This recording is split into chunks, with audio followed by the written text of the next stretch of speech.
Hi, it's the evening of my Florence Resets last day number 8, and I'm back in Germany already. I'm in Essen in the Ruhr area. And what am I doing on that evening of the last day of the 8 days that I spent in wonderful, beautiful Florence, Italy? Well, I'm doing a recap, of course, working with my scorecards that I have. And in those scorecards, I track a few daily habits and I do weekly KPIs. I mentioned that's part of my standard operating procedure.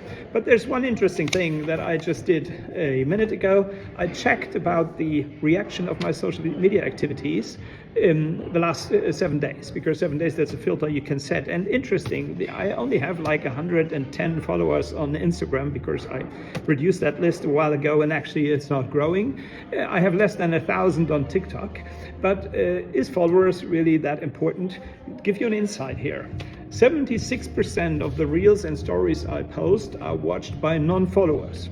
That's been, in the last 7 days, nearly 6,000 views on Instagram alone, and about the same number, 6,000 on TikTok. Well, views is one thing, and the question is how many of you did I reach? I reached about 2,000 of you. Unique accounts, 2,000 of you on Instagram, and on TikTok it was actually 4,200 of you and 3,800 of you for the first time. So in 7 days, I reached 3,800 people, among you, and more than 70% are younger than 40 years old. So it seems to be that I have an audience that's actually watching, and so I'm going to keep continuing this.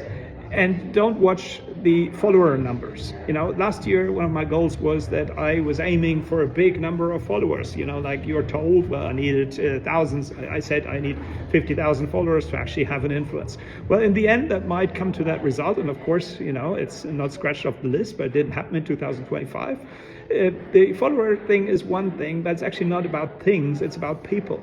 And the question is, if I manage to get in touch with you and you actually keep watching my content, the next thing is, well, how can we interact? Give me your feedback. Tell me what you like to hear. How are you going to benefit from my learnings? What would you like to see? I'm prepared to give you insights. I'm prepared to answer your questions. And so you would have to make the attempt to write me a message or a comment on one of my reels, and I just keep posting and we see where this takes us. So that's been one part of my recap for tonight. That should be the last one for today. I wish you a good night.